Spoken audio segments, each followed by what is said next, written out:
ذرا سوچئے، ایک نبی جس سے اللہ براہ راست کلام فرماتا ہے، اور دوسری طرف ایک ایسا شخص جو سچ کو جانتے ہوئے بھی ضد، انا اور دنیا کے فائدے میں اندھا ہو چکا تھا۔ یہ کہانی ہے حضرت موسیٰ علیہ السلام کی، اور ایک ایسے یہودی شخص کی جس کا انجام سن کر دل کانپ اٹھتا ہے اور آنکھیں بھیگ جاتی ہیں۔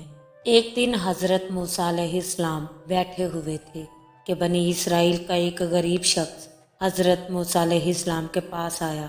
اس کی آنکھوں میں آنسو تھے اور آواز میں درد۔ وہ غریب شخص حضرت موسیٰ علیہ السلام سے کہنے لگا کہ اے اللہ کے نبی، ایک طاقتور یہودی نے میرا حق چھین لیا ہے۔ میرے پاس کچھ نہیں بچا سوائے اللہ کے اور آپ کے۔ حضرت موسیٰ علیہ السلام کا دل تڑپ اٹھا۔ حضرت موسیٰ علیہ السلام وہ نبی تھے جو ظلم و ستم پر خاموش نہیں رہتے تھے۔ حضرت موسیٰ علیہ السلام نے اسی وقت اس یہودی کو بلایا۔ آپ علیہ السلام نے اس یہودی پر غصہ نہیں کیا، نہ اس پر سختی کی، صرف آپ نے سچ جاننے کی کوشش کی۔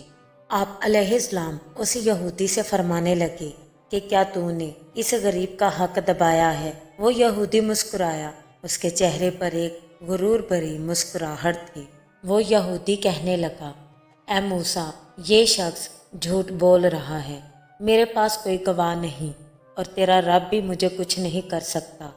اس یہودی کے یہ الفاظ سن کر فضا بدل گئی۔ یہ صرف انسان سے نہیں، اللہ سے بغاوت تھی۔ حضرت موسیٰ علیہ السلام نے اسی وقت آسمان کی طرف دیکھا۔ آپ علیہ السلام کی آنکھوں میں آنسو آ گئے اور ان کے دل سے یہ دعا نکلی، اے میرے رب، تو خود فیصلہ فرما دے۔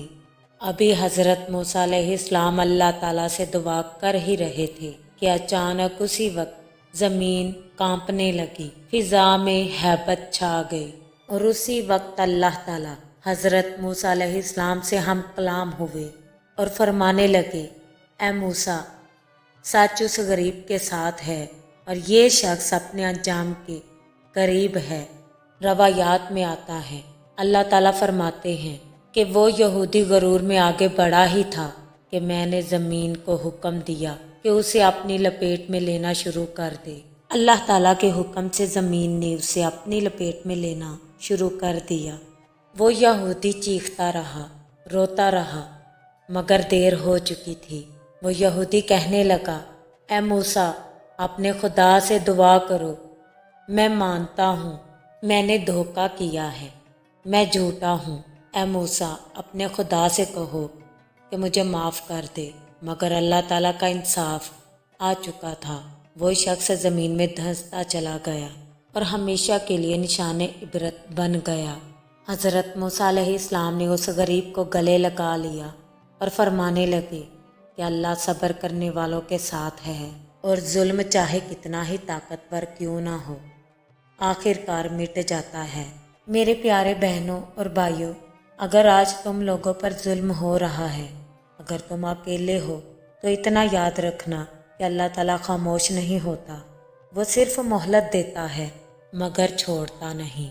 ناظرین، اگر یہ کہانی آپ کے دل تک پہنچی ہے تو ویڈیو کو لائک کریں، چینل کو سبسکرائب کریں اور اس پیغام کو دوسروں تک پہنچائیں، کیونکہ شاید کسی مظلوم کی امید آپ کے ایک شیئر سے جڑ جائے۔